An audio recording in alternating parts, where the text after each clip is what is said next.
I am so proud of each and every one of you. We are here today because every single one of you stood tall and said, yes, we can. Yes, we can learn. Yes, we can succeed. You decided you would not be defined by where you come from, but by where you want to go, by what you want to achieve, by the dreams you hope to fulfill. For we gather here tonight in times when the very foundations of our lives, the old order has been shaken. The old ideas and institutions have crumbled, and a new generation is called upon to remake the world. And let me be clear, when I say young, I'm not just referring to the date of your birth certificate. I'm talking about an approach to life, a quality of mind and a quality of heart. We need people like you to step up. We need your daring, we need your enthusiasm, we need your energy, we need your imagination. A willingness to follow your passions, regardless of whether they lead to fortune and fame. A willingness to question conventional wisdom and rethink old dogmas. A lack of regard for all the traditional markers of status and prestige. And a commitment instead to doing what's meaningful to you, what helps others, what makes a difference in this world. We're engaged in 2 wars and a struggle against terrorism. The threats of climate change, nuclear proliferation, and pandemic defy national boundaries and easy solutions.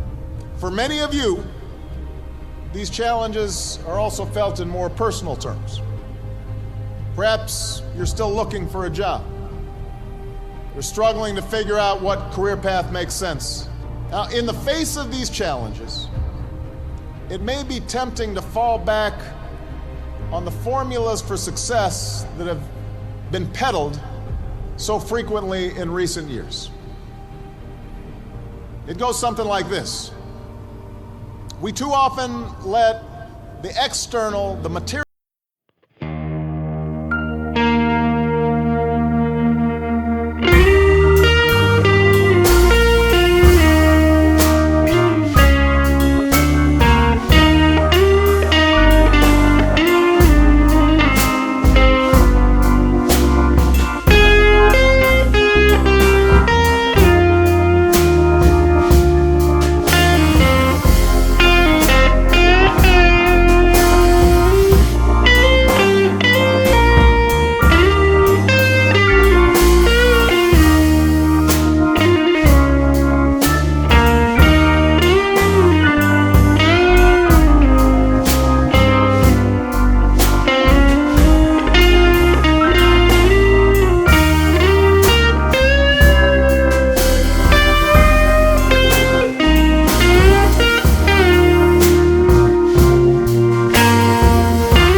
left my family when I was 2 years old.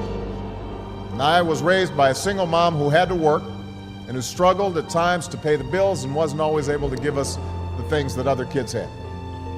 There were times when I missed having a father in my life. There were times when I was lonely and I felt like I didn't fit in. So I wasn't always as focused as I should have been on school. And I did some things that I'm not proud of. And I got in more trouble than I should have. And my life could have easily taken a turn for the worse. But my mother, my grandparents, they pushed me to excel. But I was lucky. I got a lot of second chances, and I had the opportunity to go to college and law school and follow my dreams. You can't let the past get you down, you have to let it motivate you. Everybody here has got a unique story like that to tell. Each of you knows what it took for you to get here. But in reaching this milestone, there's a common lesson shared by every graduate in this hall. It's not where you are or what you are. It's who you are. Because life will throw some things at you. Truth is, not a single one of the graduates here today has had as easy. Not a single one of you had anything handed to you on a silver platter. You had to work for it. You had to earn it. Most of all, you had to believe in yourselves. Yes, you've always been underdogs. Nobody's handed you a thing. But that also means that whatever you accomplish in your life, you will have earned it. Whatever rewards and joys you reap, you'll appreciate them that much more because they will have come through your own sweat and tears, products of your own effort and your own talents. You've shown more grit and determination in your childhoods than a lot of adults ever will. That's who you are. We need everyone to broaden their ideas about what is possible. We need parents, politicians, and the media to see how success is possible, how success is happening every day. So that's why I came here today. Because if success can happen here, you have everything you need to get started. You've got no excuses. You have no excuses not to change the world. Did you study business? Go start a company. Or why not help a struggling non-for-profit find better, more effective ways to serve folks in need? You study nursing? Go. Understaffed clinics and hospitals across this country are desperate for your help. You study education? Teach in a high-needs school where the kids really need you. Give a chance to kids who can't get everything they need maybe in their neighborhood, maybe not even in their home, but we can't afford to give up on them. Prepare them to compete for any job anywhere in the world. You study engineering? Help us lead a green revolution, developing new sources of clean energy that will power our economy and preserve our planet. Find somebody to be successful for.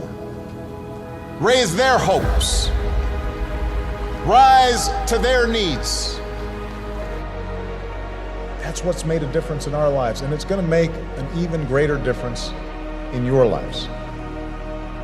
Not just for your own success, because we live in a new world now. The hard road does not end here. Your journey has just begun. It won't protect you against every setback or challenge or mistake. You'll make some, I promise. You're going to have to keep working hard. You're going to have to keep pushing yourselves. And you'll find yourselves sometime in situations where folks have had an easier time. They're a little bit ahead of you, and you're going to have to work harder than they are. And you may be frustrated by that. You may have setbacks and you may have failures, but you're not done. You're not even getting started. And if you ever forget that, just look to history. Colonel Sanders didn't open up his first Kentucky Fried Chicken until he was in his 60s. Winston Churchill was dismissed as little more than a has-been who enjoyed scotch a little bit too much before he took over as prime minister and saw Great Britain through its finest hour. When you read a great story or you learn about an important moment in history, it helps you imagine what it would be like to walk in somebody else's shoes, to know their struggles. Each of them, at one point in their life, didn't have any title or much status to speak of, but they had passion, a commitment to following that passion wherever it would lead, and to working hard every step along the way. But if you do push yourselves, if you build on what you've already accomplished here, then I couldn't be more confident about your futures. I'm hopeful and I'm excited about what all of you can achieve. And I know that armed with the skills and experience and the love that you've gained, you're ready to make your mark on the world. So thank you. Thanks for inspiring me. I know starting your careers in troubled times is a challenge, but it is also a privilege. Because it's moments like these that force us to try harder and dig deeper and to discover gifts we never knew we had, to find the greatness that lies within each of us. So don't ever shy away from that endeavor. I can promise that you will be the better for that continued effort. Congratulations. God bless you.